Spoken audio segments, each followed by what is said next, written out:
JDK के ये 3 अहम गुट उनका साथ इस मामले पर कभी भी छोड़ सकते हैं। और अगर ऐसा हुआ तो ये मानकर चलिए कि मोदी सरकार इस बार कितना वक्त पार कर पाएगी, इस पर भी अभी एक बड़ा सवाल है।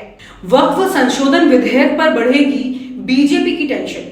चिराग पासवान, चंद्रबाबू नायडू के बाद अब नीतीश कुमार ने भी पार्टी को लेकर अपनी बोहें त्योड़ ली हैं। जी हाँ, वक्फ विधेयक पर तस्वीर साफ हो नहीं रही है। जेडीयू अब खुलकर खिलाफ आ गया है, टीडीपी भी विरोध कर रही है। वक्फ संशोधन विधेयक पर बीजेपी को अपने ही सहयोगियों की नाराजगी का सामना करना पड़ रहा है। टीडीपी के बाद जेडीयू ने भी वक्फ संशोधन विधेयक के कुछ बदलावों पर आपत्ति जताई है। जेडीयू के जमा खान और विजय चौधरी ने विधेयक में सुधार कर एलजेपी करने की सलाह दे डाली है। ध्यान देने वाली बात यह है कि इस विधेयक पर लोकसभा में चर्चा के दौरान जेडीयू सांसद और केंद्रीय मंत्री ललन सिंह ने इस बिल को सपोर्ट किया था। वक्फ संशोधन विधेयक को लेकर बीजेपी को एक और सहयोगी से झटका लग सकता है। केंद्र में नरेंद्र मोदी की तीसरी बार सरकार बनाने में अहम सहयोगी जनता दल यूनाइटेड ने वक्फ संशोधन विधेयक को लेकर चिंता जताई है। गौर करने वाली बात यह है कि एनडीए खेमे में जेडीयू तीसरी पार्टी है जिसने बिल को लेकर अपनी अलग राय रखी है। इससे पहले चिराग पासवान की लोक जनशक्ति पार्टी और आंध्र प्रदेश की सत्तारूढ़ तेलुगु देशम पार्टी ने भी वक्फ बिल को लेकर तमाम सवाल उठा दिए थे।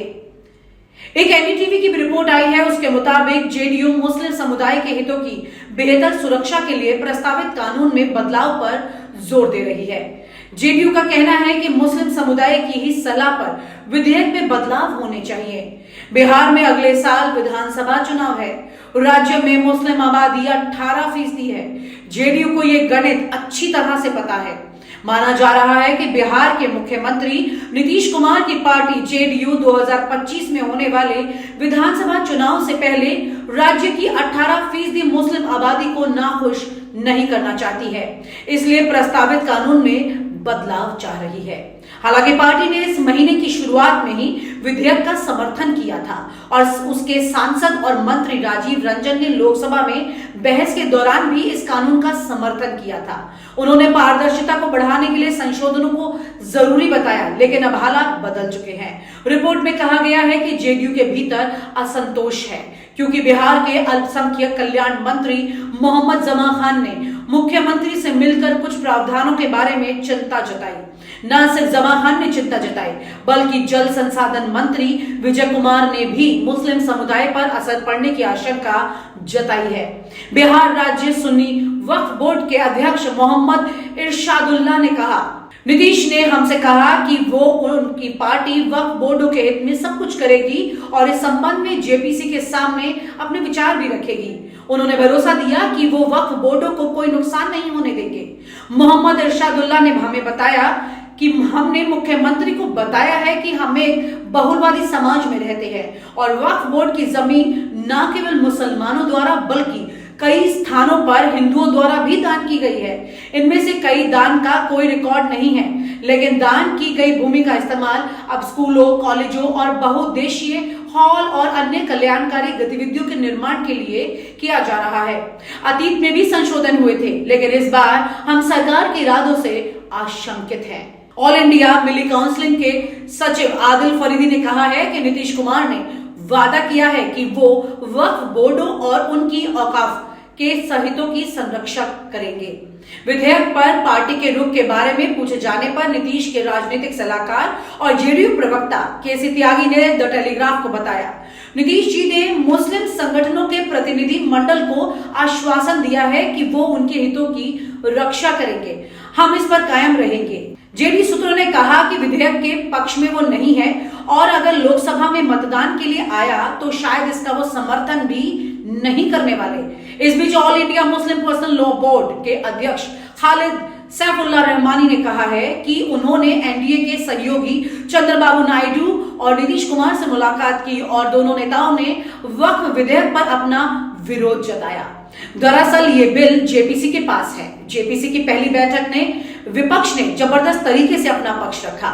सूत्रों ने बताया कि विपक्षी सांसदों ने प्रस्तावित प्रावधानों के संबंध में कई आपत्तियां उठाई, जैसे गैर मुस्लिम सदस्यों को बोर्ड में शामिल करना, जिला कलेक्टरों को अधिक अधिकार दे देना, इस तरह के और भी कुछ। जेपीसी के एक सदस्य ने कहा कि भाजपा की सहयोगी जेडीयू ने कहा कि वो मुस्लिम समुदाय के साथ इस पर विचार विमर्श कर रही है और वो अगली बैठक में इन पर चर्चा भी करेगी। यानी कुल मिलाकर संकेत यही है कि जेडीयू का रुख अब बदल चुका है। इससे पहले चिराग पासवान की लोक जनशक्ति पार्टी ने इस विधेयक पर सवाल उठाए। वहीं आंध्र के मुख्यमंत्री चंद्रबाबू नायडू की तेलुगु देशम पार्टी ने भी इससे अपनी नाराजगी जाहिर की थी। माना जा रहा है कि बिहार के मुख्यमंत्री नीतीश कुमार की पार्टी जेडीयू 2025 में होने वाले विधानसभा चुनाव से पहले राज्य के 18% मुस्लिम आबादी को नाखुश कतई नहीं करना चाहती, इसलिए अब वो इस प्रस्तावित कानून में बदलाव चाह रही है। ललन सिंह ने संशोधनों को पारदर्शिता के लिए एक बहुत जरूरी उपाय बताया। हालांकि तब से जेडीयू के गुटों में अब असंतोष है। कुल मिलाकर यह कहा जा सकता है कि इस वक्त एनडीए के ये 3 अहम गुट उनका साथ इस मामले पर कभी भी छोड़ सकते हैं। और अगर ऐसा हुआ तो ये मानकर चलिए कि मोदी सरकार इस बार कितना वक्त पार कर पाएगी, इस पर भी अभी एक बड़ा सवाल है। कुल मिलाकर ये कहा जा सकता है कि जेपीसी में जो इस वक्त वक्फ बोर्ड को लेकर के घमासान चल रहा है, वो जब सदन तक जब जाएगा तब तक बहुत सारी तस्वीर साफ हो चुकी होगी और ये भी हो सकता है कि उससे पहले सरकार के अलायंस में बड़ा बदलाव देखने को मिल सकता है। यानी कि मोदी जी के ये अलायंस इनसे अलग हो सकते हैं। राजीव जी, आपका स्वागत है। वक्फ अमेंडमेंट बिल पर हम बात करने जा रहे हैं। सरकार वक्फ बोर्ड की शक्तियों को कमजोर करने की फिराक में है। ऐसा लग रहा है कि वर्षों से चली आ रही वक्फ बोर्ड की परंपरा का अंत होने वाला है। जिस तरीके से एनडीए 2 सरकार ने इस बिल को आज पार्लियामेंट के पटल पर रखा, ऐसा लग रहा है कि ये पुरानी जो परंपरा है वो पूर्ण रूप से समाप्त हो रही है। किस तरीके से और किस नजरिए से आप इस पे बात करना चाहेंगे? देखिए, अभी आज दिन भर की जो गतिविधियां संसद में रही, उसके बाद अनिल जी आप अवगत हैं, देश अवगत है कि ये अब जेपीसी में चला गया मामला और स्पीकर साहब अब इसको गठन करेंगे। हर दल के सदस्य इसमें होंगे और वो क्या इसको पुनः प्रस्ताव पेश करना है, इसमें क्या परिवर्तन करना है, उनकी राय क्या है, फिर वो जेपीसी फाइनल करेगी इस ड्राफ्ट को।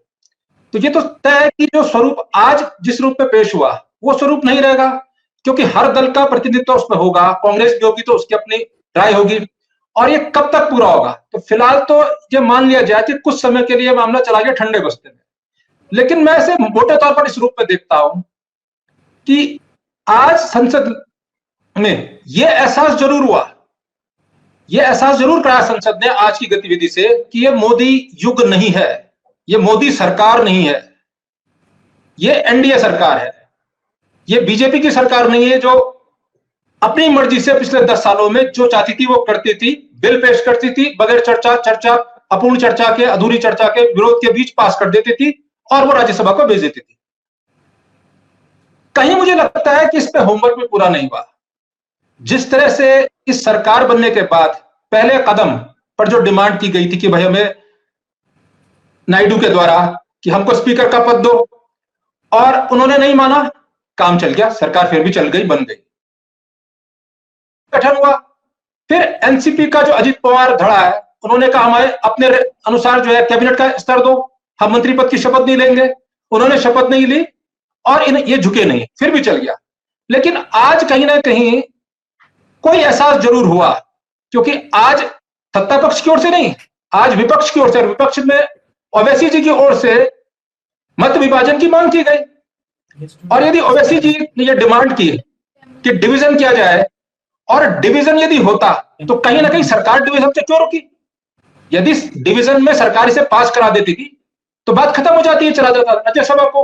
कहीं यह एहसास हो गया उनको कैलकुलेशन करके कि एनडीए के तौर पर हम सरकार का तो बहुमत हमारे पास है, पर यदि मत विभाजन होता है तो ये सरकार हार जाएगी यहां पर और ये गिर जाएगा। उस संभावित हार से बचने के लिए विपक्ष के नेता के मत विभाजन की मांग के बावजूद जेपीसी को देने का प्रस्ताव सरकार की ओर से दिया गया। किरण रिजिजू ने प्रस्ताव किया जिसे अध्यक्ष ने स्वीकार कर लिया। तो कहीं यह एहसास जरूर हो गया है कि यह मोदी सरकार नहीं है, और जरूर ये अंकगणित में उनको अपनी हार इसमें दिखाई दे रही थी, इसीलिए उस मांग को माना गया और अब जेपीसी में भेजकर फिलहाल इसे ठंडे बस्ते में डाल दिया गया है। अनिल जी, वक्त अमेंडमेंट बिल को पार्लियामेंट में आज पेश किया गया और पेश करने के साथ साथ उस पर आम सहमति नहीं हो पाई, जिसके वजह से इस बिल को जेपीसी में रेफर किया गया। तो जेपीसी में बिल को भेजने का मतलब है कि ये बिल ताउम्र जेपीसी में पड़ी रहेगी, इस पे कोई डिसीजन नहीं हो पाएगा। क्या इस तर्क से आप सहमत हैं याकूब साहब? जेपीसी का गठन करने की जो अधिकार है वो लोकसभा अध्यक्ष को है जी। लोकसभा अध्यक्ष, आप ये छलावा है हमारे साथ। अब मैं ये मानता हूं कि जेपीसी का गठन लोकसभा अध्यक्ष के अधिकार क्षेत्र में है। वो क्या करेंगे कि वो जिन सांसदों को, जो सांसद इसका विरोध ही नहीं कर रहे हैं, वो चाहे सत्ता पक्ष में भी हो सकते हैं और विपक्ष में भी हो सकते हैं, संभवतः वो उनको सेलेक्ट करेंगे और करने के बाद एक छलावा करेंगे देश के अल्पसंख्यकों के साथ। फिर मुझे इस पर ये शक नजर आता है, ये संदेह नजर आता है कि ये देर सवेर जेपीसी का गठन हो जाएगा। ये तो स्वाभाविक बात है, लेकिन अमूमन देखा ये जाता है कि जिस मामले में जेपीसी गठित होती है वो जाता है ठंडे बस्ते पे, लेकिन मेरा ये मानना है कि इसमें भी छलावा है हमारे साथ। और आप हमसे जुड़े रहने के लिए सब्सक्राइब करें YouTube पर, फॉलो करें Twitter पर और लाइक करें Facebook पर। और ज्यादा जानकारी के लिए आपको टाइप करना होगा सिर्फ न्यूज़ नशा।